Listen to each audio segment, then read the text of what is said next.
Bring to order the February 2024 meeting of the Cranston City Plan Commission. The first order of business will be approval of minutes, and for that purpose, I recognize Commissioner Lanfear. Thank you, Mr. Chairman. I would ask that we postpone this to our next meeting, and the reason for that is I had a question regarding a statement that is in the minutes by Vice Chair Coop, which I had hoped to ask him about this evening, but he is not present. So I would just ask if we could put it off until our next meeting. Okay, Commissioner Lanfear moves to hold the approval of minutes until the next meeting. Is there a second? Seconded by Commissioner Frias. All in favor, please say aye. Aye. Opposed, nay. The ayes have it. Also, before we move further, I just wanted to let everyone know that Commissioner Lanfear has been reappointed to a 4-year term by Mayor Hopkins. And I have known Commissioner Lanfear since we were both high school age, and delighted that you're going to continue to be with us. And again, thank you for all your service up till now. Appreciate that. Okay, at this time, I'm using the chair's prerogative to move agenda items, and I would like to invite the council to please come forward. And thank you to the chairman. Thank you to the commission. I am here this evening in my role as council president. I just wanted to convey not just the gratitude to the planning department and the plan commission for the steps taken to prioritize the updating of the comp plan, but also to make sure that it's clear that the council is very much looking forward to our role and our participation in that process. We are eagerly awaiting to consider the updated comp plan and to ensure that it takes place in a timely fashion so that we are within the confines of the newly passed laws from the General Assembly to make sure that happens. As part of that process, we appreciate very much the need for the workshop element relative to the updating. It was unfortunate that the prior session could not occur, and we look forward to the new session that I know that you'll be discussing this evening as well. And we also look forward to the necessary scheduling for the meetings, which will be dependent upon your actions here. And we look forward to the continued open communications with the director and with the chair to make sure that that happens. Thank you. thank you, Council President Marino. At this time, we're going to move into subdivisions and land development projects. The first item is the Pavilion Avenue plat. It's a public informational hearing, and I turn it over to Ken. Okay. All right. Good evening, everyone. Just for the record, my name is Kenneth Kirkland, Assistant City Planning Director. This is a preliminary plan for a minor subdivision. This was actually submitted under the old regulations. So this will actually come in front of the Plan Commission tonight, and then it will also go in front of the Zoning Board, at which point we will see a recommendation that we would then forward back to the Zoning Board for a variance request that this project will require, and then giving, if it's passed by, if it's given a granted approval by the Zoning Board, or granted relief, I should say, it will come back for final plan approval. So this is the Pavilion Ave plat located off of Cranston Street, particularly Pavilion Avenue. And this is actually an interesting project. This is Zone B1, single and two family on 6,000 and 8,000 square feet respectively. Properties are located at Plat 7-4, and it's 4 record lots. Lots 3363, 3366, 3644, and 3814. The future land use map designates this as single and two-family residential, less than 10.89 units per acre. And the proposal for this is to reconfigure these existing 4 record lots into two new record lots for two-family residential development. See here, we have a zoning map. It's kind of difficult to see, but the little pins, we're still in the process of figuring out how to do the nice ones through GIS. But this is using our desktop software. The 4 pins, you'll see that these are in fact 4 pre-existing record lots. 3644 is the location of where the structures would be located. And then the other 3, 3814, 3363, and 3366, which are smaller. These are like your platted lots that have been there since predate zoning. Those 2 up front would be the location of the proposed driveways, and 3814 would be merged in to create one of the 2 lots. As you can see, this is zone B1, future land use designation of single and 2 at less than 10.89 units per acre. Aerial views.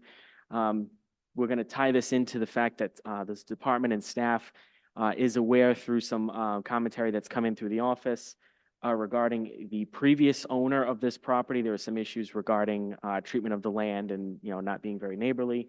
This individual is not part of this application, but we did just want to acknowledge for the record that there were some concerns that came in regarding the previous owner. But again, that owner is not part of this. He sold this, and now the new owner is part of this proposal. So some of these pictures are obviously dated from the previous aerial view. 3D view from street view. This is street view. This is the location at, I believe this is lot 3814. This would be the location of driveway number 1. And this would be the location of driveway number 2. These are what you would call kind of your 2 retreat lots or your flag lots that are in the rear.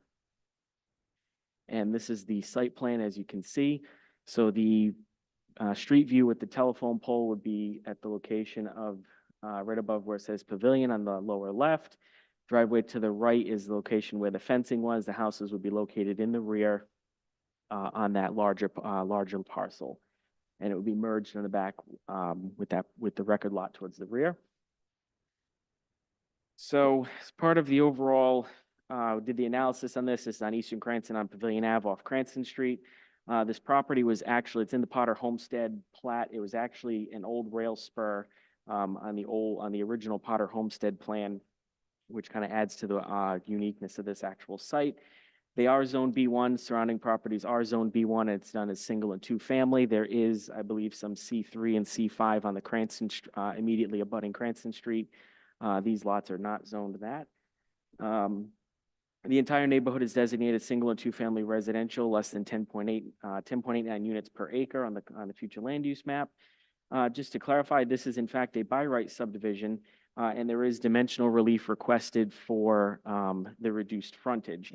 As part of this, it's interesting to note because these are the reconfiguration or the merger of existing substandard lots of record. Going back to that map, you saw there was 1 larger parcel and 3 smaller ones. They would be merging them together and using the existing layout, the existing frontage of those 2 record lots in the front that have frontage on Pavilion for access to that rear lot. So that is we're not creating lots that have these dimensional deficiencies, but they're utilizing it as they exist. It's a reconfiguration of existing record lots, and you'd be eliminating 3 small lots, bless you. You'd be eliminating 3 smaller lots that are pre-existing non-conforming, and it fits within the future land use map. I don't know why this was a typo on here, but this is 10.89 units per acre. This falls under 6.58 when you do the math, far under that calculation. And so we come through here, orderly, thorough, and expeditious technical review. We sent mailers out on January 26th. It's consistent with the future land use map, as we've said. Density of 6.58 units per acre is far below the threshold of 10.89 as indicated on the plan. They do seek dimensional relief for frontage, and if that's granted, they will have compliance with the zoning ordinance. It is compliant with zoning in all other aspects, including use and area. Nothing, no cultural, historic, or natural features have been identified. It doesn't have any wetlands or located in any flood zones. There's no environmental impacts that are anticipated, all that particularly relates to the final plan. There's none here.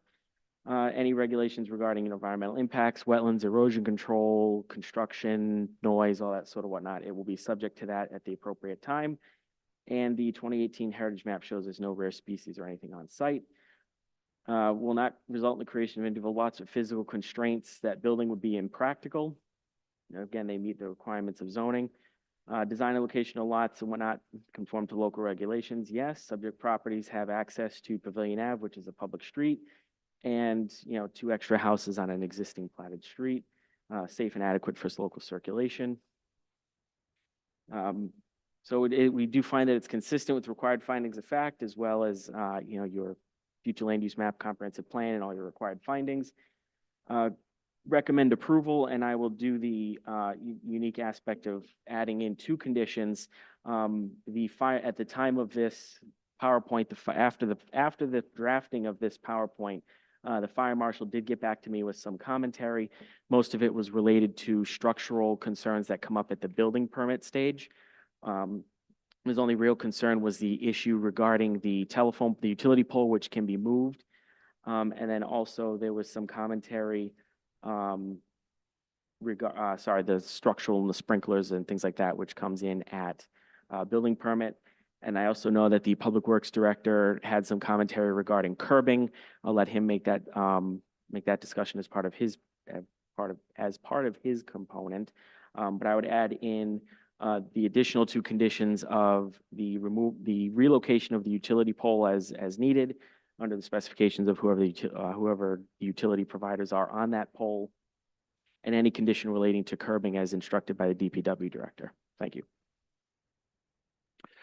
Thank you, Mr. Kirkland. Does the applicant wish to be heard? Yes. Hello, my name is Julissa on behalf of the applicant. It is a pleasure to be before you for the first time tonight. So thank you for that.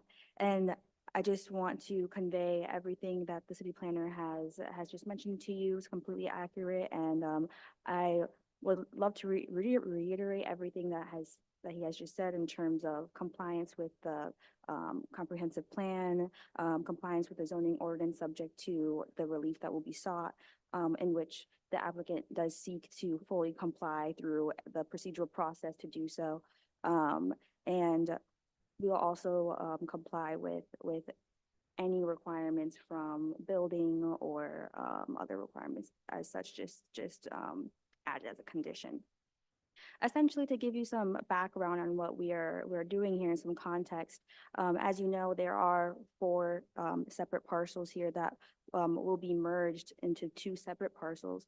And so essentially, with the current use being used with these non-conforming 2 smaller lots, we are letting the current use of sort of like a driveway to this back lot be transferred as a driveway to the new existing lots that will be created.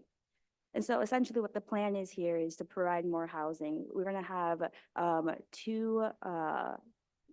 2 family dwellings, 1 on each lot, and essentially one of them will be used owner occupied. So we're all here for an opportunity to provide that housing and to allow us to have this use just be magnified to the extent that it's already has been in place. It's a fun fact that the owner actually owns the property on Fountain Street.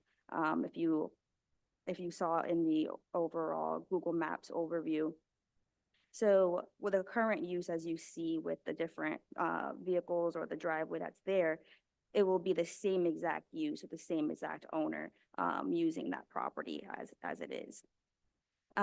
So with that being said, and with 2 family dwellings being consistent with the current zone and with the comprehensive plan, we're here for any questions that you have regarding the properties, or if there's anyone else who is here today with any questions too. Thank you very much. Are there any questions from members of the commission for the applicant? Commissioner Arias. This is maybe a question for you or the staff. I have no problem with your application. I just have a quick question. With the traffic safety, did not provide any commentary. Is that unusual? Do we have any concerns about traffic at all? It is not, no, they were forwarded to him, but typically on some of these smaller projects, it's either no commentary and there's usually no issues with it. If there are issues, he'll usually come to me in person and say them, and we'll translate them into the memo itself. Okay, thank you. Commissioner Matus. Steve, just to Commissioner Price, just to piggyback on, I don't see any issues with traffic over there, just to speak for Public Works. I do have a few questions. I will start with, as Ken pointed out, the fire department had a question about relocating utility poles. There are utility poles in front of both driveways. Ken, maybe a question for you. Did the fire department recommend relocating both of them, or was there a specific one? I think he only had questions regarding this one right here, and only because of its really in relation to, I think, a technical measurement regarding an aspect of the fire code. I don't think it was he didn't have any concerns over the safety aspect, but it's more of a physical distance measurement that if we're doing this, it'd be ideal if we could get that out of the way, just in case, you're already doing it, it's already there. We can get this out of the way while we're already doing the work. Yep, I would agree with the fire department that utility poles should be relocated to the property line. We've had instances in the city where improperly located utility poles have resulted in accidents as people were accessing their driveway.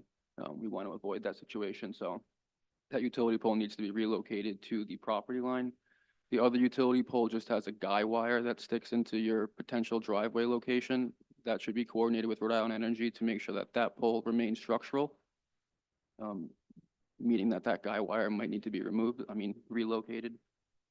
To go to the curbing, specifically on the northwest property, to the right of the plan set. There is curbing on the neighbor's property, and that curbing should be extended until at least that driveway. It's concrete curbing. So we would request or require you to extend that curbing from where it leaves off right now into the existing to your proposed driveway, excuse me. So you propose that there would be a paved driveway? I'm talking about just the curbing. To the right of this picture, the house to the right Yep. has concrete curbing in front of their property. Mm. We would like that to be extended into the driveway. Right, I would have to confer with the applicant, so.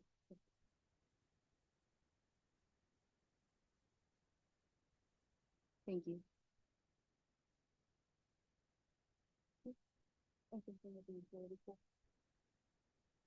Beautiful, thank you.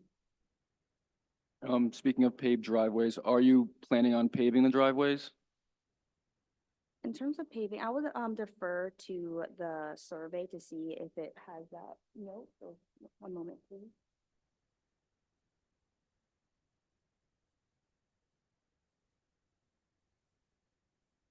So we do have the proposed driveway on the survey, and if you'd like a copy, I do have copies if you'd like them to be distributed as well. Beautiful. And I'll have to confer to the applicant. If you would like.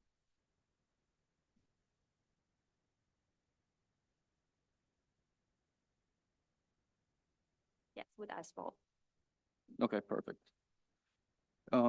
Another question I have on the southeast property to the left of the plan set. There appears to be a cinder block retaining wall within your proposed driveway. Yep. That is on private property, so it's not necessarily a public works issue, but that's something that's gonna have to be discussed during the permitting phase. Okay. Just to let you be aware of that.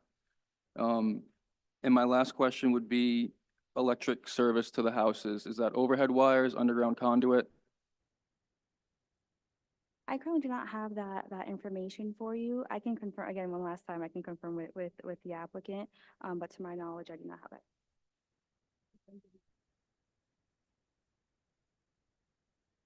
Junior Garcia, I'm also with Conley Law and Associates. When you're referring to conduit, do you mean the feed for the electrical? Is your electric feed going to be above ground or underground? I don't think we're at that point with the design of, confer with the applicant to see if he has has made a decision yet, but give me 1 second.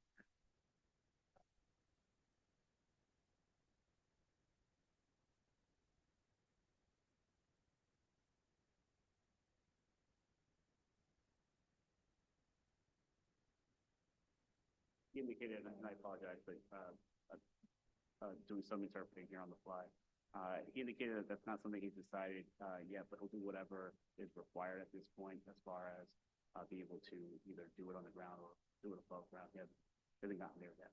Is there, The only reason I ask if you're gonna do above ground wires, I would request that you check with Rhode Island Energy to see if additional utility poles need to be put separating the property, at the property line between the property that abuts Pavilion Ave and your proposed lots. Sure. That'd be a span of probably over 100 feet, so there may be additional utility poles required. yeah, that's something I will bring up with the planners as well. Given how recessed the property is, it may very well be easier to go underground than over, but we'll confer with planning. We'll also confer with Rhode Island Energy to make sure what is preferred on their end as well. Thank you.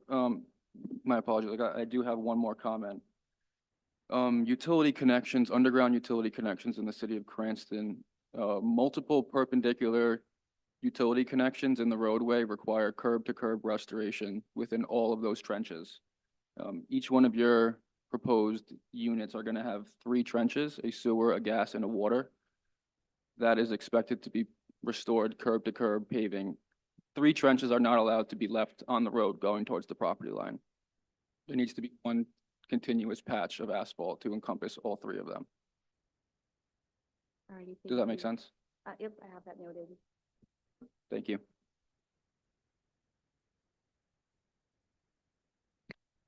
Thank you, Commissioner. Other questions, members of the commission at this time?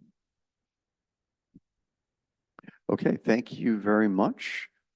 And at this time, I would like to invite any members of the public who wish to be heard on this matter, and we'll start with those who are present here, and then we'll go to the online group afterward. Hi, my name is Judith Fort. I live at, God bless you. I live at 30 Pavilion Avenue. I've been in my house for 25 years. I've been in Cranston for 30 years. I rented previous to buying my street. I bought my house because in this short Pavilion Ave, most of it is single-family homes. Most of the people have moved on and passed away, so now we have all new people. Okay, so I'm probably there's 3 of us that have been there the longest. I've seen the property prior to us buying the house, 44 Pavilion Avenue, which is in front of that property. The woman that owned it, the reason why she bought it, because they tried to build a house back there prior to us moving there, and they fought it. The neighbors were all Italians. I know them all. They passed away. They fought it and they stopped it. There was a foundation back there. Okay. She went into assisted living 4 or 5 years ago. Her brother took care of the property. He lives in New York. Neglected the property. I had to call the city inspector many times. Carlos came out because he wasn't cutting the grass, wasn't taking care of it. He sold it to Angelo Moretti, which owns Arlington Auto Body. He's another one. Called the city on him. They wasn't cutting the grass. The weeds was high. He went back there with excavator machines, whatever they were, driving it, doing this, making it up high, the grass. He did all kinds of stuff. Built a retaining wall, which is on that thing there where there's an encroachment. I guess there's an argument between them two. Right there with the little mine. Built this in the block, whatever it is, wall with no drainage, and then put a 6-foot fence on top of that. So when he bought the property, he neglected the property. I called the city because they wasn't cutting the grass, so Carlos used to come over all the time and tell him, okay?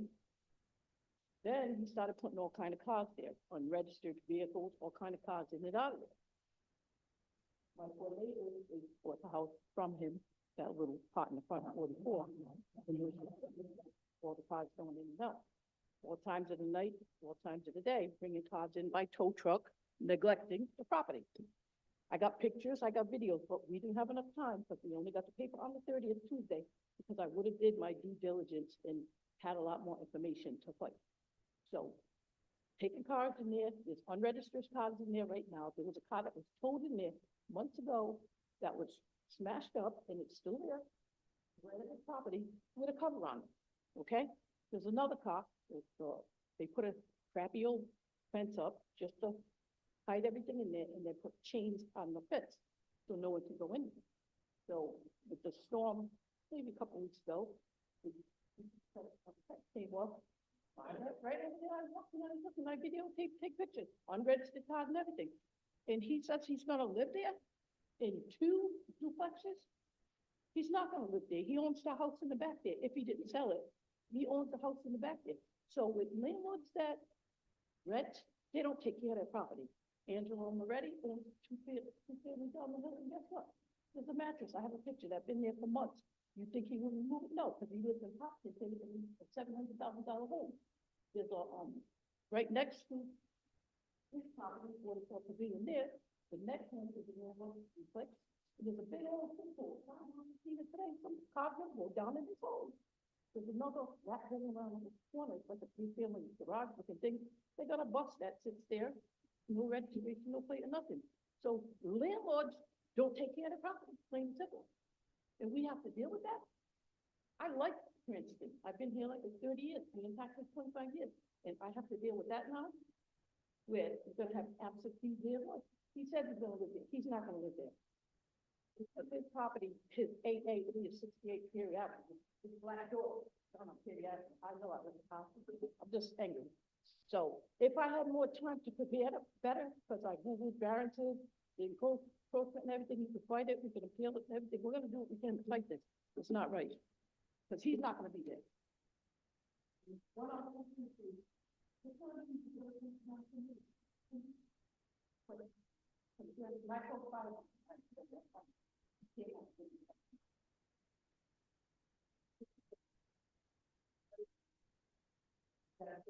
Right, if there are any questions?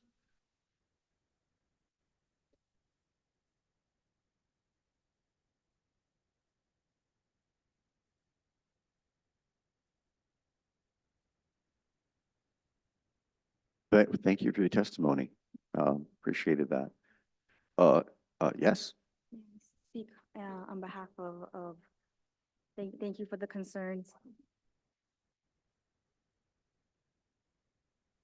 really, we'll have, all of the people provide testimony, and then that'll give you a chance to jot down notes and, maybe answer some questions that might concerns. be similar. Beautiful. Yep, thank All you. right, thank you.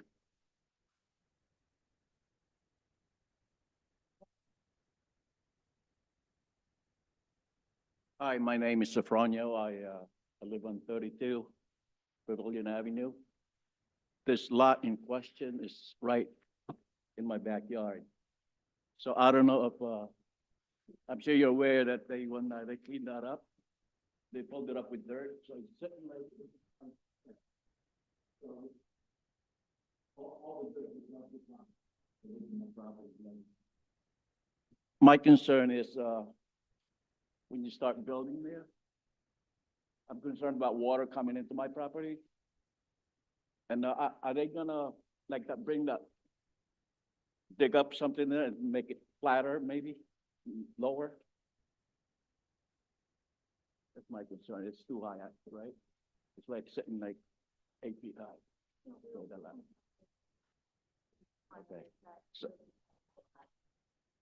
I don't know what. Yeah, just, Oh, I'm sorry. Yeah. Okay. So that's my concern. Concerned about water coming into my house, our privacy, because it's sitting way too high. It's almost on top of my fence. The whole property is really high. I don't know if you've been down there. And it's,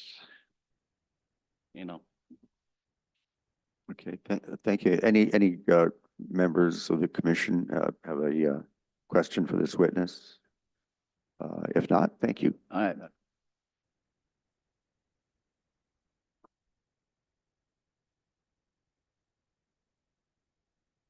Hi, my name is Jorge Martinez. I live right on 44 Pavilion Avenue. That's the house that's gonna be right before those two houses, the new houses that are planned to build. I do have a couple questions. my main concern is the safety of my family. I know those driveways are like right next to my house and my kids, like, are gonna be playing outside the house and there's gonna be a lot of traffic going, depending on how many people are gonna leave on that back of those two houses. So, that's one of my concerns. And also, if anything happens to those houses later on in the future, they caught on fire or something, we're like really so close to to those two houses, that would be another of my concerns. And the question that I want to say is, they said that you just sold a house, right? That this new proposal is from the new owner, which is sitting right here. But all those cars that are still in that property belongs to the old owner? Like, how does that work? Like, they still been sitting there for months now. And I know the city many times, they know about this situation. They even approached myself thinking that I was the owner of those cars. And they still in the same lot. They still sitting in the same spot. So if this is the new owner, why are they still sitting in the same spot? I don't, that part I don't understand now. The second part is like, you was talking about moving the posts for the electrical. Um, is that gonna be, like, both of those posts are like close to my property? Am I gonna have those two posts in my property, borderline with their property? How's that gonna work? Like, right now, if you look at the layout, I'm not sure if you could pull out the pictures from where the both posts are, like that one's right next to uh, my house, and then the other one. You have a picture of the other one? No, of course not. It's right before that, right, the beginning of that fence. So it's right off my driveway. So where is that post gonna go? The posts are currently on public property. You do not own that property. No, for sure, but it's still close to my driveway. So now it's gonna be, which direction are you gonna put it in? You're gonna push it this way out of my driveway, or you're gonna put it more closer to my driveway? Because I have two driveways there. So that was one of the things. I mean, Utility poles line up with the property line. okay, So the separation between lots is exactly where that pole should go. okay, okay, thanks. Yeah, I think and then the other thing that my neighbor was saying, right now, when it rains, the backyard gets flooded as it is, because it's at the same level that, the other property is. So my concern is, will you guys build with the new proposal or building the true driveways? The driveways are gonna be facing my back fence, and it's gonna have has to have like some type of inclination so the water could run through through the backyard. So that is all that water is gonna go in through my house. We don't see any water right now, but I'm pretty sure that when that happens, that all that water is just gonna go through the house. So that's a bigger concern. And again, the safety of my family, I just see already happening. It was already happening when the old owner, you lived there, where they had the other side open for a driveway, cars coming in and out all the time, all the time. So now you're gonna have two driveways. So it's gonna even get worse for my family. Thank you. Thank you very much. Any other members of the public wish to be heard right now? In that case, let me ask Mr. Lima if there are any people online who would like to be heard. Through the chair to the members of the public, if you want to be heard, please use the raise hand function in Zoom. There is no public comment. Okay, let the record show that there is no comment online. Okay, let me invite the applicant back up, and maybe you could address some of the concerns that have been brought up. Thank you. And of course, there are all valid concerns, especially being in a residential neighborhood. So I do want to highlight a few things we want to be compliant and work with the city as much as possible. We don't want to do anything that's inconsistent with what the city wants. Two, the owner has in fact lived in the property on Fountain Street, directly behind the lot since 2015. And it has been him living there with his family and a couple tenants. So he is there. He is a part of the neighborhood. He is a resident, and so he values this property. Some of the concerns were with the current vehicles on the lots. And we have acknowledged that concern and that potential issue. And we have been working on removing the current vehicles and objects that are on there. And the goal is to continue taking out those cars that are present as soon as possible. So it would not be an issue, it would not be present there moving forward. So we're working on meeting those concerns as we speak. Some of the vehicles there, to answer some of the questions on terms of ownership, belong to the current tenants. But again, they have been informed and they know that they're working on getting rid of it, and it's a priority for them to move that off the lot. Another concern that we heard raised was drainage and stormwater management. And it makes sense considering that it is currently a vacant lot, and so there's not much happening there to control that water drainage. And so once we start that construction, upon approval of the subdivision and zoning relief, we will meet all requirements in terms of the average grade that's necessary and to help with that stormwater management. And again, once we have that development ensue, we'll take all that into consideration. So with all of that said, I believe I hit the different concerns here. In terms of traffic, again, two families are consistent with the comp plan for this zone and with the zone that it's currently in as well. And we hope for you to approve this subdivision. Thank you. And I'll take any questions or concerns from the commission. Only through the chair. But you would need to, you need to go up and say your name again and address. Any other questions for the applicant at this time? Commission members? Okay, all right, thank you.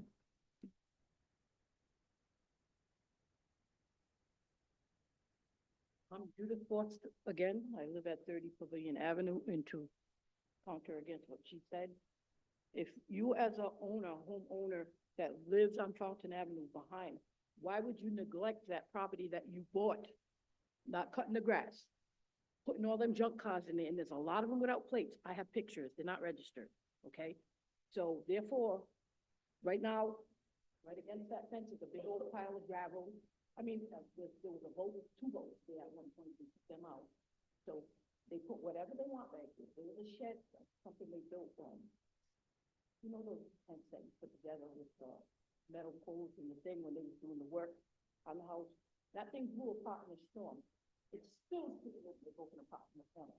They built a little shed over there so they could hide their stuff. They would take a metal piece off of cars, putting it in the shed and putting them over there. So as you as a owner or whatever, you claim you're gonna live there and you appreciate and value, no, you don't. I got pictures to prove it. So if you wanna see them, I can show you all the pictures. I live right there. So they neglect the property. Okay, thank you. Jorge Martinez again. I actually have like the video footage of like people actually working on those cards, and I have a picture where like they cover it, you know, they go there late at night, they drop them, they cover them, and then Saturday morning, so Saturday night, late at night, they start working on taking parts off the cards. That's why I was concerned. She just mentioned that the card belongs to the tenant and they still haven't moved them. How is that possible? Like, is somebody have a body shop in the back without the landlord knows? Like, what exactly happened with those cards? And that's another concern. So we have pictures and I have cameras of like seeing them actually taking parts of those cards. And I think again, I'm just gonna say that again, that the city actually has notified many times that they're doing this, and they have sent them letters. I'm not sure if it's the same owner, the previous owner, but they have sent letters and nothing has happened. They actually close down the other side of the fence so the city can actually look at what they're actually doing in the backyard. Thank you. Thank you. Let me ask a question. I assume that under our zoning regulations, the kind of actions with cars, rebuilding cars, fixing Yeah, cars. yeah, that's, so Carlos, who they're referring to is, he's a minimum housing inspector. Mm. And normally, having unregistered cars is a violation of zoning, or building code, and that would normally come through municipal court through an enforcement action. Other than you, obviously, you can make it a condition of approval that everything gets cleaned up on the lot. But as far as any enforcement of what's currently happening there would be the purview of the minimum housing department through municipal court. Okay, thank you. Could I ask a question of of the Yeah, solicitor? Commissioner Frias. You said something I just want to pick up on. You said you could have as a condition of approval that they clean up the property. Could you elaborate on that? Yeah, in other words, well, I'll give you a more permanent issue is kind of the fence on the wall. That's something that could be eliminated as a condition of approval. And I would assume that the cars would have to be removed, in order to construct. So I don't, that may be going above and beyond what's needed. But certainly removal of any and all garbage, debris, cars you certainly can make that a condition of approval, which you would assume would happen, but maybe you shouldn't assume would happen. So you Right. should make it a No, condition. I just wanted to know if that was legally possible to make. Yeah, that- no, absolutely. Okay. It happens, it normally happens where there's more fixtures again, when it's fences, walls, et cetera, but you could extend that if you wanted to. Can I ask the applicant something? Certainly, Okay. Commissioner Frias. Let me just start out. I understand that this is a B1 zone. You have a right to do 2 families. Your density is okay under the future land use map. So generally I'm done. You know what I'm saying? That's satisfactory. I've heard a lot of complaints about this cars, the garbage, the fence. This is all absentee landlord problems. And I'll talk about that in a little bit. But what the solicitor just said, would you have a problem with a condition of approval that the removal of the cars, garbage and other debris?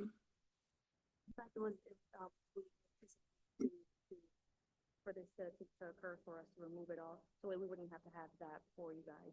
I was speaking with the applicant as well just now, because he's actively doing it. I asked him how much longer he would need.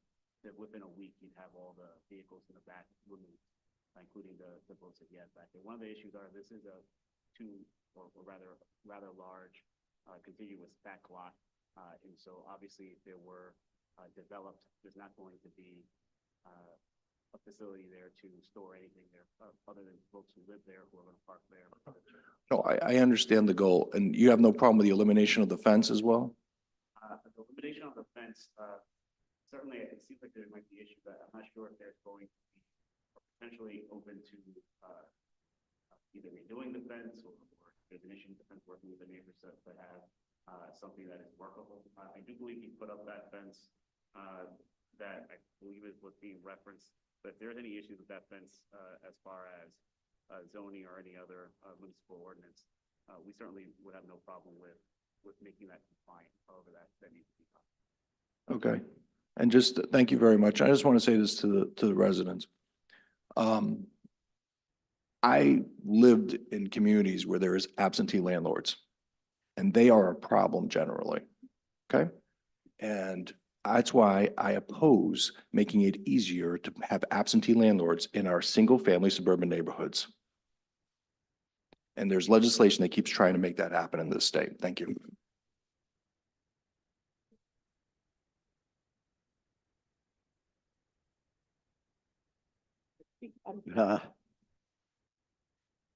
Oh, okay. Okay. Judith Forts again, 30 Pavilion Avenue. If he was so concerned with doing all that, why did he not move all that junk cars back there? Why is one over in the corner hidden? Like I said, that's all crashed up with a cover on it.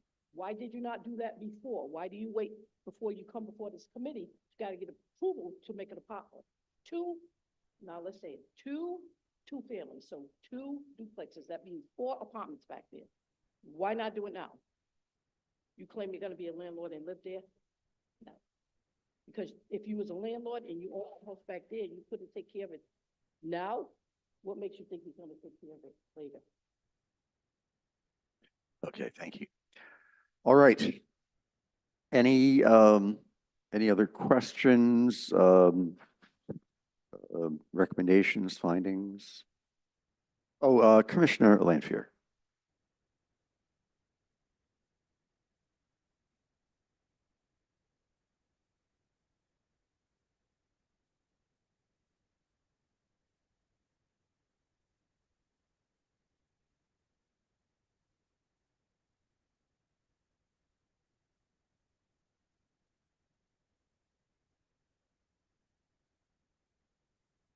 So it's listed. So it's listed, I think it's a AA&E Properties LLC, and when they purchase properties, if I'm not mistaken,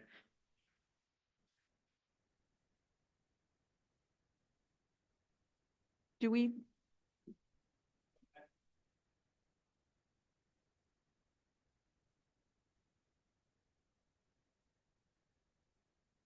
I haven't seen this property come through to my knowledge, because me and Carlos work together, so there may be a notice of violation recorded, but there hasn't been anything through municipal court.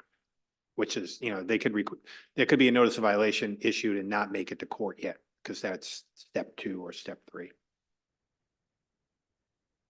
But either way, if we condition the removal of everything, we'll, yes, care of I'm just thinking that as a matter of practice, it would be good for the commissioners to know if there were outstanding violations on a property. yeah, that so were normally well, in this case, obviously people wouldn't buy a property subject to violations, but in this case, they might have, and done it. If I may, to our knowledge, there are no current violations pending. So if that's any help. Okay. all right, so in addition to, so as we mentioned earlier, so condition with approval, recommend approval with some conditions. So as we have listed here, proof of zoning relief granted, that would be listed on your final record plan. Submission of letters of availability for water and sewer. We know they exist as they are there, but just at the time of this, Veolia and Providence Water hadn't responded yet, but there's existing services there. DPW had no issues with that. And also, payment of the Eastern Cranston Capital Facilities impact fees at $2,373.84. That's $593.46 per unit times 4. And then I would add here, and I'm going to defer to Justin just to make sure I have the language correctly. Condition 4B, the relocation of the utility poles to the property lines, curbing extensions to the proposed driveways, curb-to-curb pavement restoration as needed, as well as the removal of all vehicles, garbage, and debris from all properties, and also noting that this goes in front of the zoning board as well, so these matters could be brought up to them as well. Planning is more of a macro, zoomed out view, whereas the zoning board itself would be the ones that deal with the actual, condition of getting this, is that you do all these sorts of things. So that's, but just noting that they'd be going in front of zoning that have their own application, hearing, notice, and so forth and so on. So with those, I believe that is 7, if I counted correctly, 7 conditions, the 3 listed in the memo, plus the 4 that we have listed here tonight through discussion. I think if they would do that, they would have to it would have to comply if they applied for it. Yeah. And then I think too, just by the process of development, you would have to clear this anyway, but it's good to just put it on as a condition anyway. Okay, ready for a recommendation? Just a quick question. Yes. Ken, you mentioned them all, the removal of debris, the automobiles. And some of the things the Public Works Director, you didn't mention anything about the elimination of the fence, the existing fence. Is that a problem eliminating these? Because I heard some problems with the fence. I think it was more about if I gathered from the discussion, it was more about if they decided to, if they were going to fix the fence, fixing the fence, they would have to pull a permit. It would have to be compliant with zoning to begin with. If we could add in fencing as well, just to be, Appropriate fencing, yeah. fencing in compliance with zoning. Yeah, we Okay. could probably say something like removal of all vehicles, garbage, debris, and fencing from all properties in compliance with the zoning ordinance. Okay, okay, I'm fine with that. Solicitor's nodding his head too. Thank you.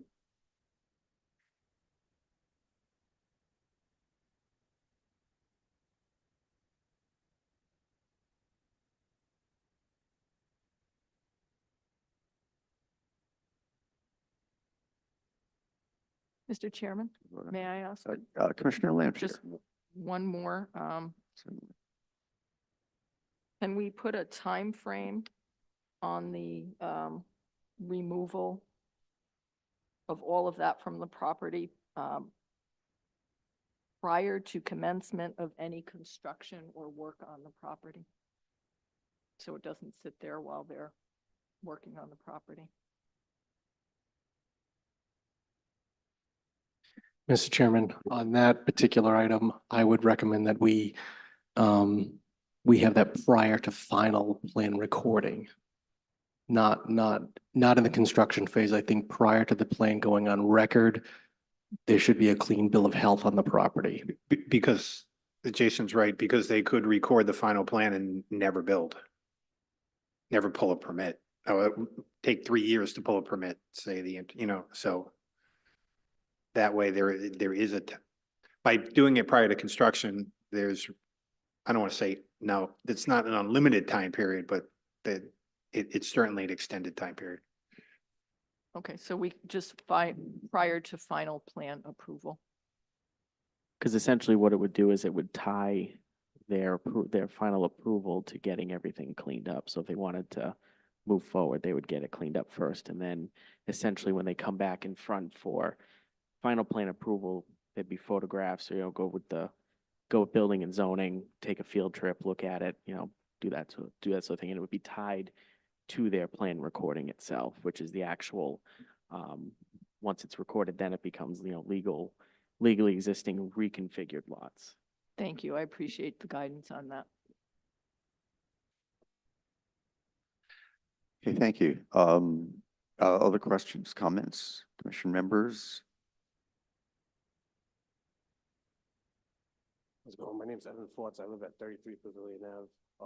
And one of the questions is, he lives at 148 Fountain Ave, which interjects into that property lot right there. You can see it right at the top where that W looks like. If you look right under sight at the top, that house is built on that property. So if he ever sells that, what's gonna happen to that house on 148 Fountain Ave? I don't know if you can see it. It says it on the plan that it's over that property line onto, I think it's 4418. 3814 is the lot number that it interjects on. And then the second thing is snow removal. It doesn't look like there's enough. I plow for the city of Cranston, so it doesn't look like there's enough for them to push the snow in the driveway. So where they're gonna push it, they're gonna have to push it all out. And my driveway is right across from that first driveway between the two properties. So are they gonna push it all out in front of my house? And then I gotta clean more? And then the last thing is the trash. Where they're gonna put eight bins. There's 4 recycle and 4 are trash. Are they gonna put them in front of my neighbor's house or in front of my other neighbor's house? I know we don't want that. We got bins ourselves, So that's another thing. But thank you. Thank you. Does the applicant wish to respond to that at all?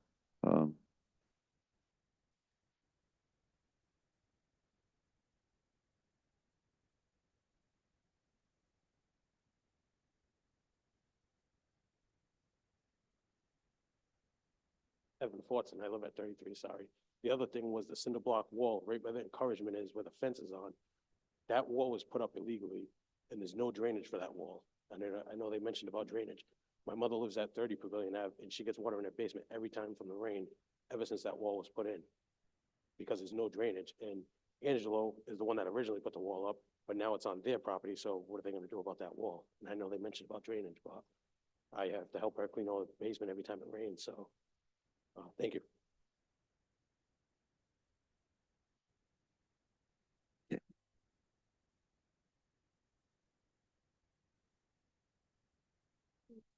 Hello, to address any concerns with trash removal, we, on the second lot, where it has a 40-foot frontage. With that being the larger lot line, we'll have more space to provide the bins. So it would be there without having to encroach on any other property. And there's no objection to getting a dumpster down the street, and if that's more appealing for the city. Okay, thank you.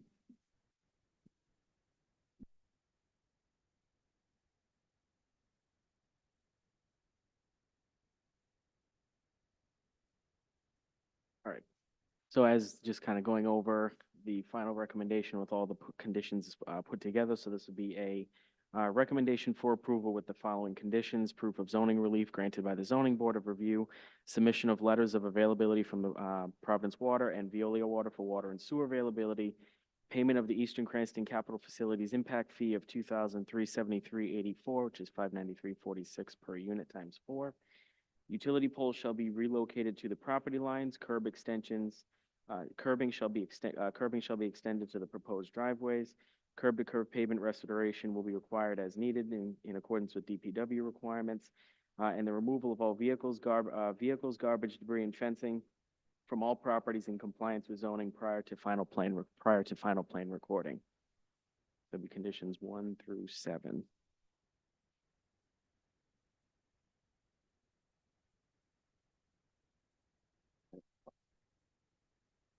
Yes. Okay, I'll entertain a motion if the commission is ready to do so at this time.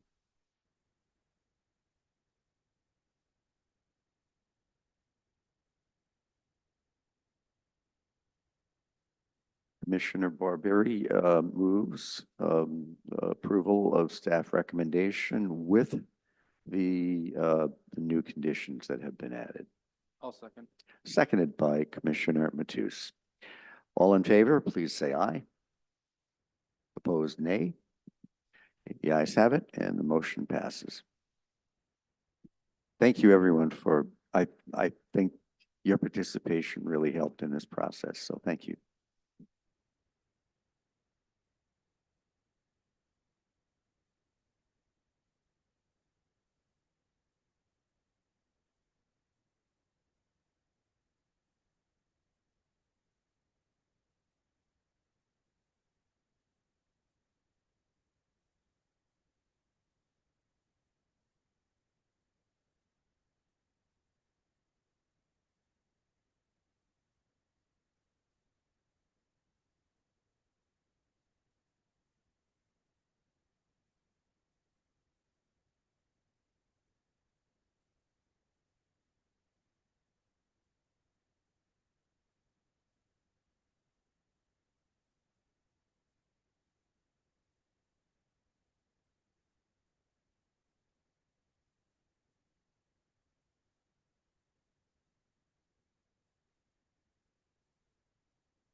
Okay, picking up on the agenda, we're on to zoning board of review recommendations.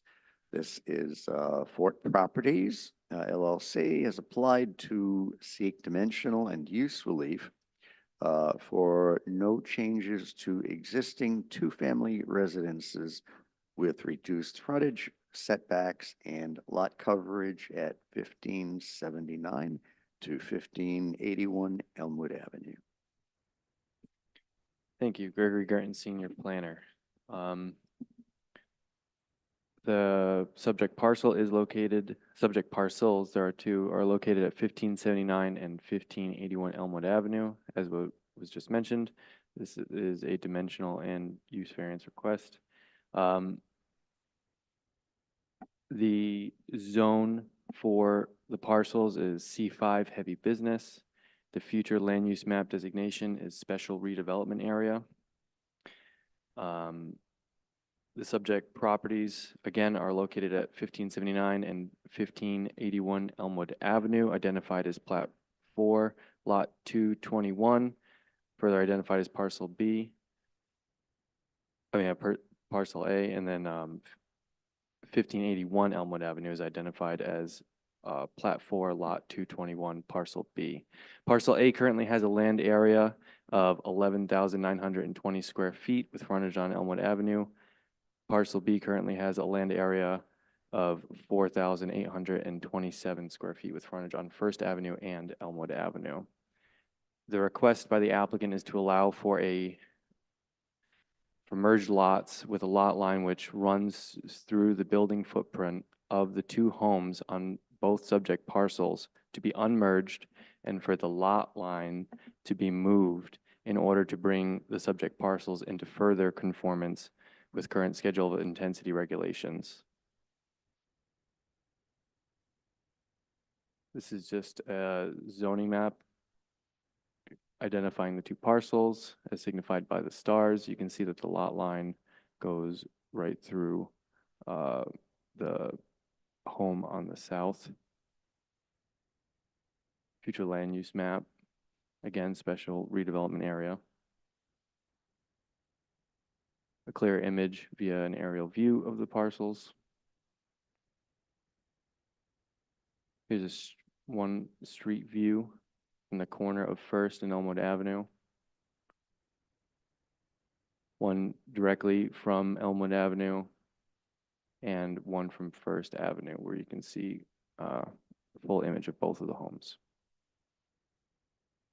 This is a site plan snippet showing where the new lot line would be, which is the larger of the two dashed lines. The existing lot line is the one about 2/3 of the way down on the site plan with the small dashes. For findings and analysis, again, the applicant has requested specific relief in their application, namely for parcel A, frontage setback relief, substandard minimum square footage. Parcel B, frontage setback relief, substandard minimum square footage, and schedule of uses, pre-existing non-conforming residential use of two-family dwelling units in a commercial zone. Staff has reviewed this application in consideration of the compatibility with the character of the surrounding area, and the request does not appear to impose undue nuisances and is not out of character with the surrounding area. The property is zoned commercial with a pre-existing non-conforming residential use. The use would not change per this proposal. The surrounding area is a mix of industrial, commercial, and residential zones and uses. Many parcels in the surrounding area appear to be pre-existing non-conforming uses as well. The request does not propose or encourage incompatible uses that would be disruptive to the surrounding area. The dimensional requirements which the applicant is seeking relief from would seem to result in the reduction of already existing nonconformities and would not intensify the existing nonconformities.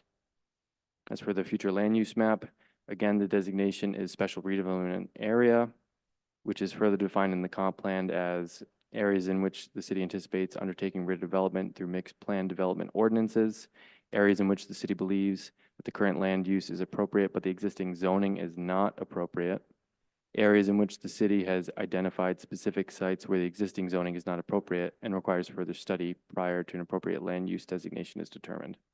Staff finds that the application is directly consistent with a future land use map designation, as it does not result in a change of the pre-existing use. The comprehensive plan outlines goals, policies, and action items pertaining to this proposal, which staff find to support the approval of this application. More specifically, Housing Goal 5, conserve housing resources, especially affordable housing units, to preserve the base housing stock. Housing Policy 5.1, reduce the burden of zoning and building regulations to enable 2 and 3 family units dwellings to be easily modified, maintained, and improved within the existing neighborhoods. Land Use Goal 9, protect and stabilize existing residential neighborhoods. Via Land Use Policy 9.1, protect and stabilize existing residential neighborhoods by increasing open space, improving roadway conditions, and making the zoning conform to existing uses.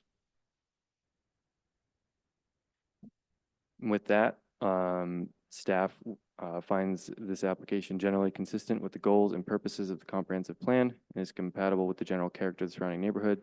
Staff therefore recommends that the City Plan Commission adopt the findings of fact documented before you and forward a positive recommendation on the application to the Zoning Board of Review. Thank you, Mr. Girton. Does the applicant wish to be heard?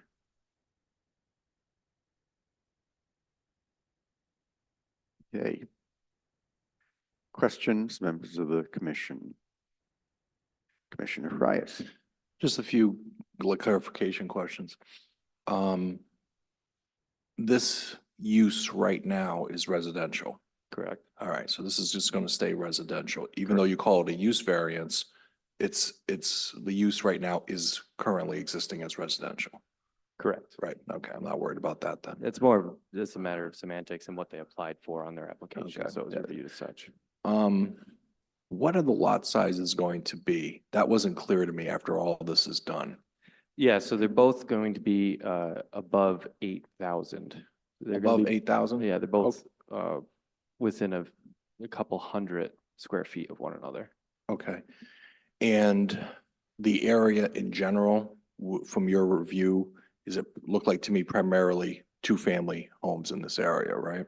It's a true mix of a lot of different uses, This is- commercial, industrial. Yeah, yes, but I'm saying from a residential perspective, it looked like a lot of 2-family to me. Correct. Okay. Last, you didn't mention it here, but I assume the density here probably not be above 10, you know? Because if it's. The density is kind of a hard thing to calculate in any kind of a fair way, just because it's a C5 zone. That's right. So there's no real density calculation, but if you were to say, compare it to a B1 or B2, yeah. the minimum square footage would be 8,000, and so it would meet that. It would meet that. That's what I was trying to figure out. Okay. One last thing, and this is maybe more for the solicitor. I always look at who's applying. So it's like Fort Properties LLC. Maybe it was just me, I didn't do it, but I couldn't find them on the Rhode Island corporate database. Does that matter that we're, if that's an issue that we're approving an application? If I'm wrong and I put the thing,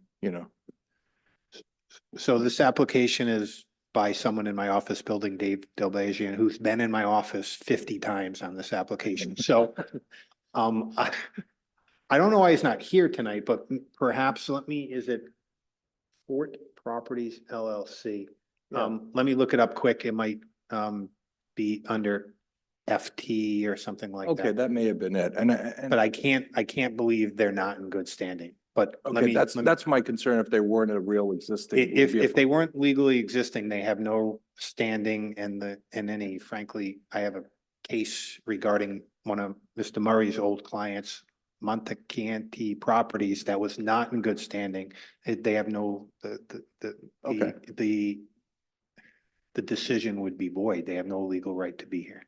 Okay, thank you. But I'll check between now and zoning. Okay.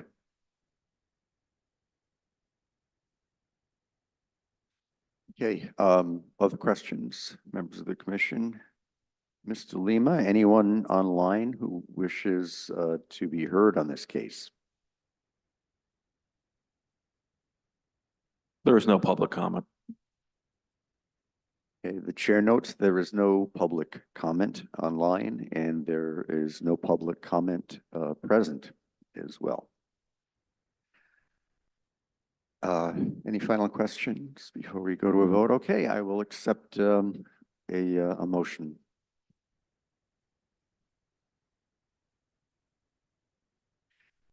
I would move to accept staff recommendation. Motion made by Commissioner Lanfear to accept staff recommendation, seconded by Commissioner Barbieri. All in favor, please say aye. Aye. Opposed, nay. The ayes have it, and the motion passes. And next item of business, two actually, performance guarantees.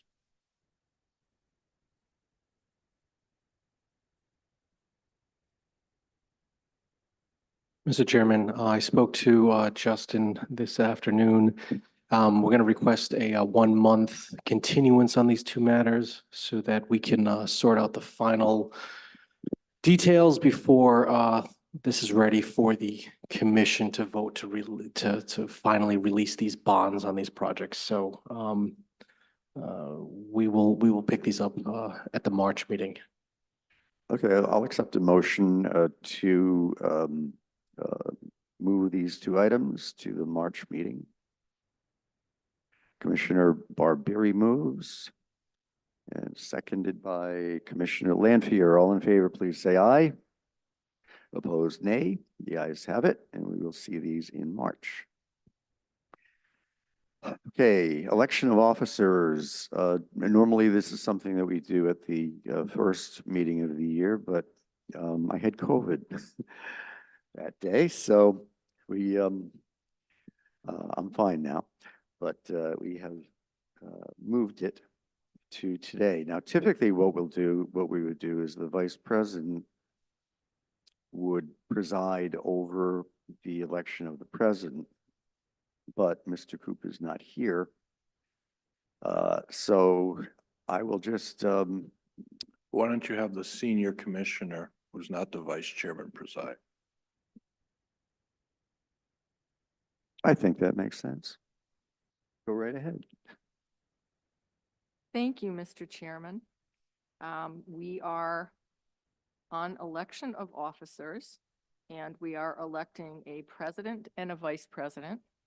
Are there any nominations for the office of president?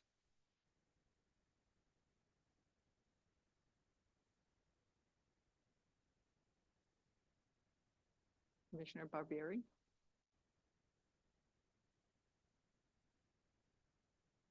Thank you. Nomination of Michael Smith for president of the commission. Is there a second? I will second that. Commissioner Matus seconds that. Are there any further nominations? Is there a motion that nominations be closed?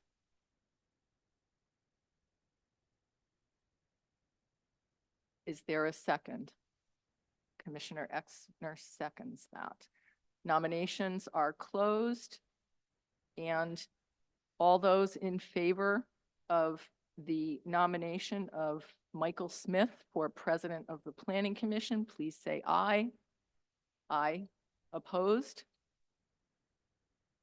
Congratulations, Mr. President. Thank you, everyone. I think I'm starting my 12th year as president, and I know that tenure is going to come to an end at some point, but thank you again for your confidence. And now I'd like to open nominations for the office of vice president. Are there any nominations?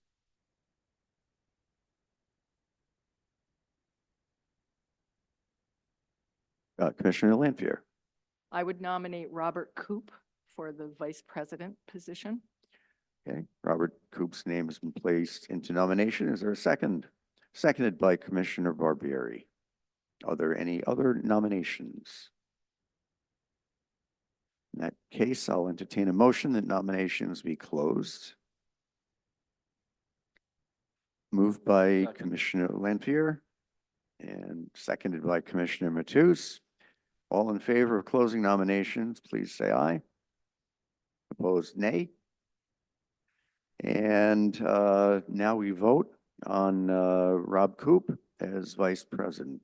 All in favor, please say aye. Opposed, nay. And the ayes have it. Thank you.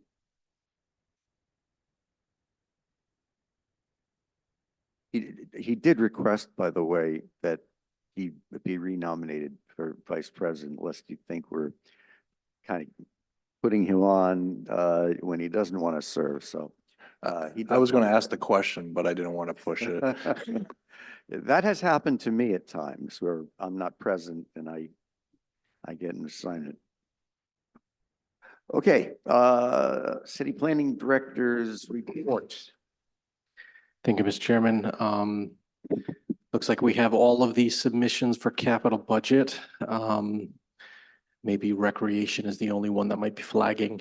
We'll be putting a first draft together along with compilation of all of the requests, and we'll send that out to the commission directly. I believe Tom did not want to post those to the website because there could be a confusion if we have to make changes between the original requests and the first draft. In March, we will have our annual public hearing on the capital budget. So you will get that in advance of that meeting. So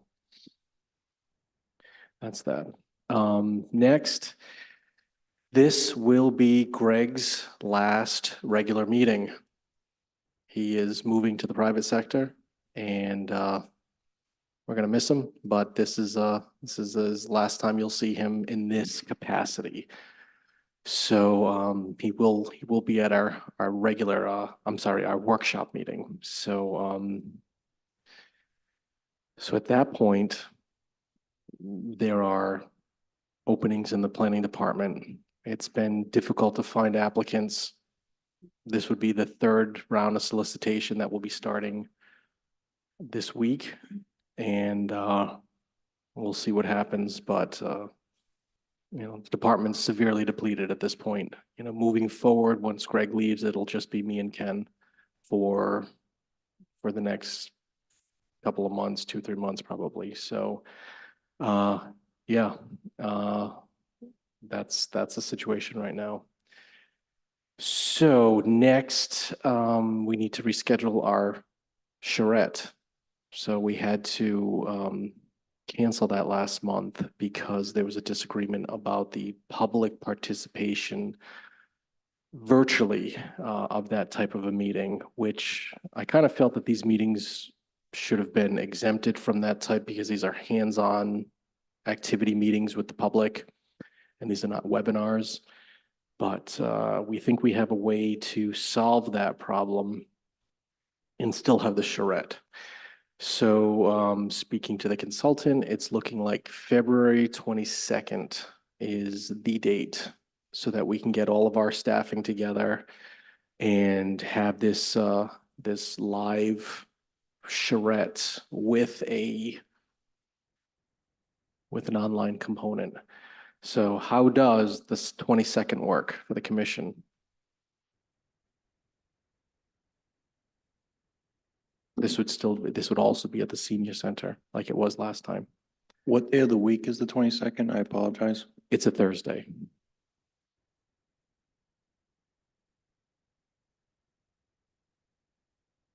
I think it's fine for me.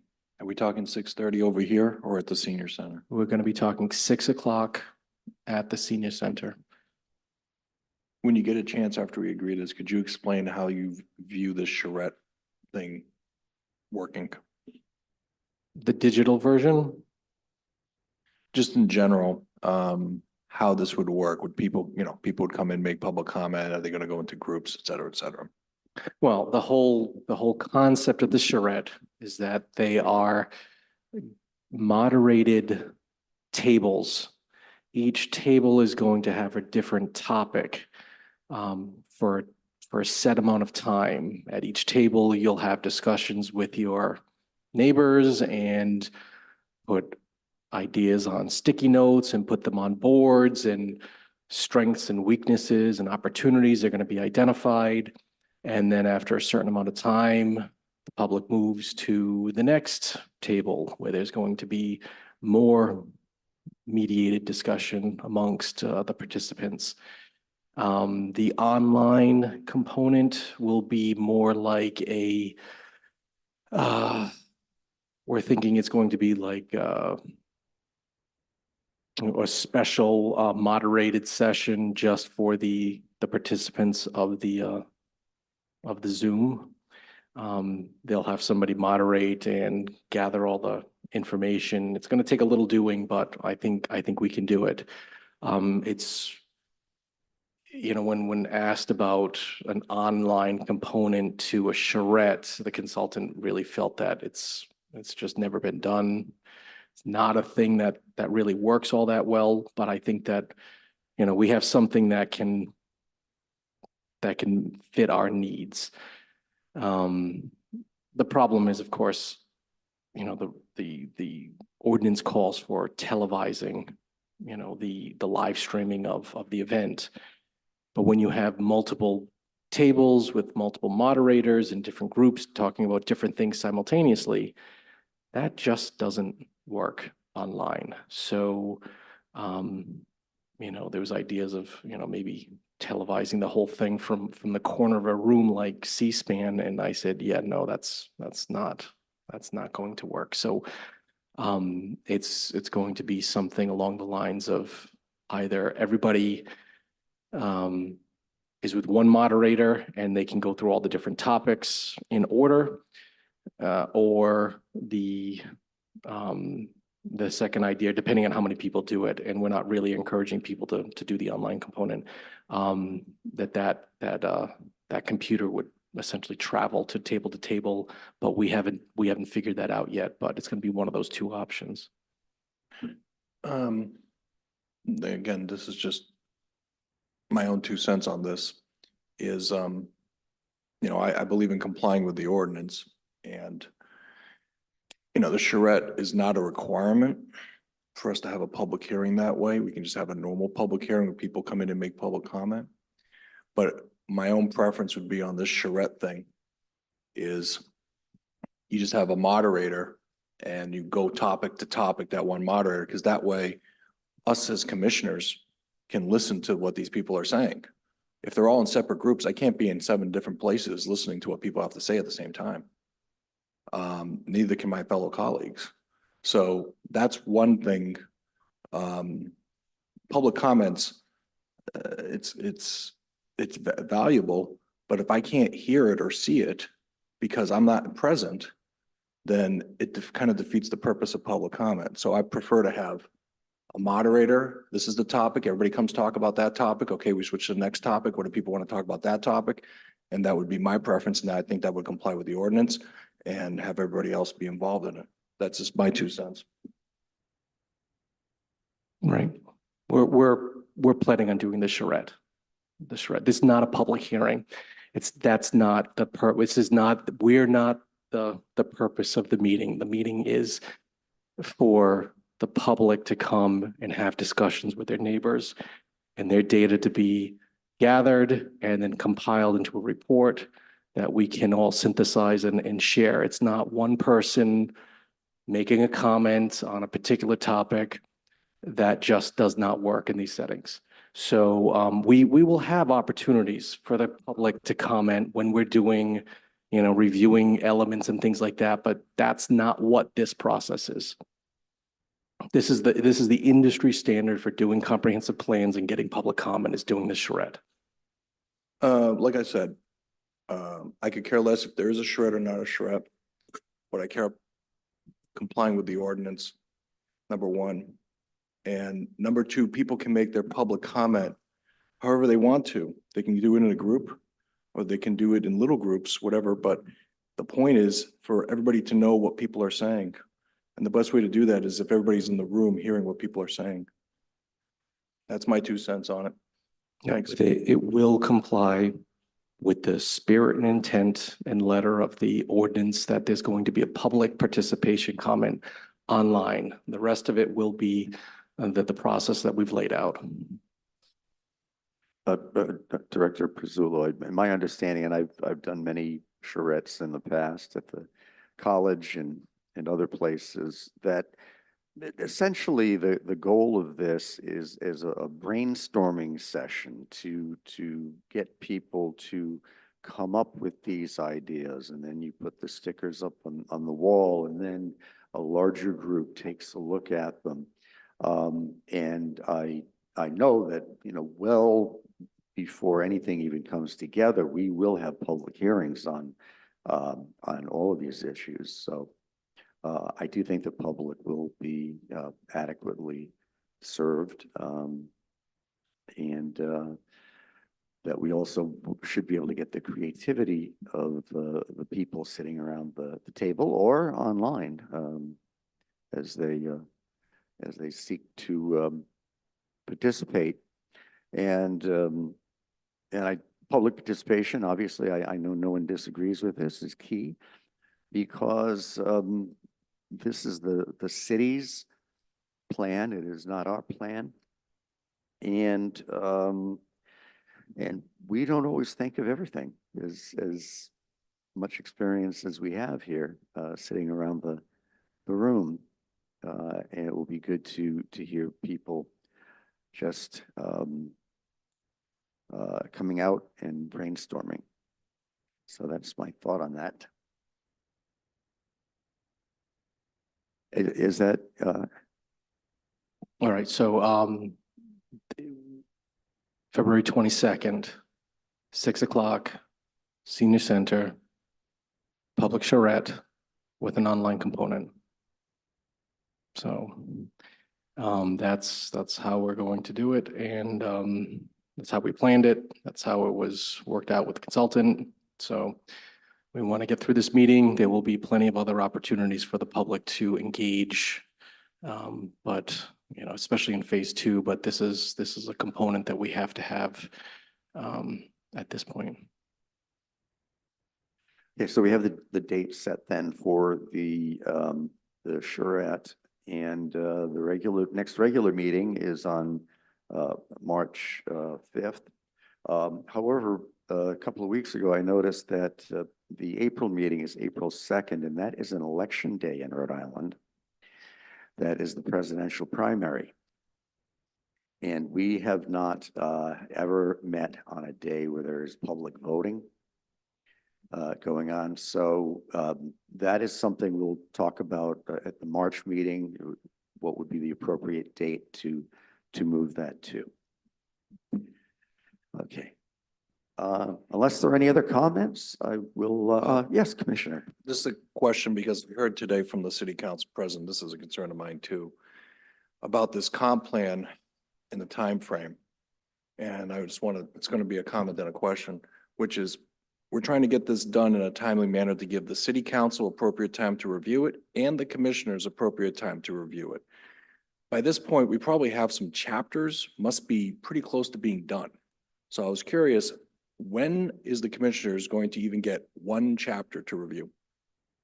Approximately.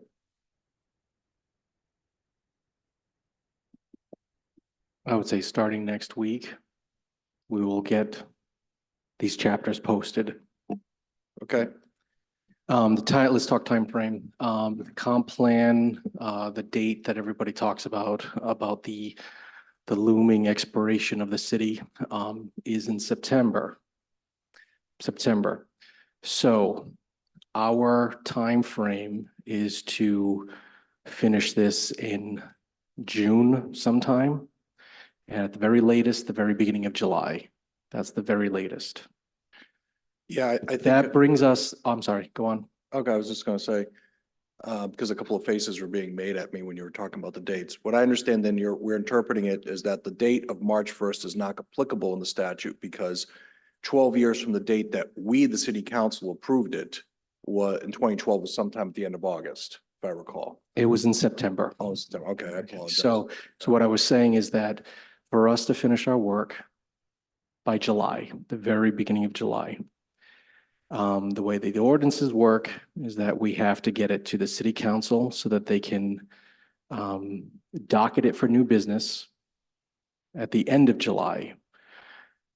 At that point, The hearings would be scheduled sometime in September.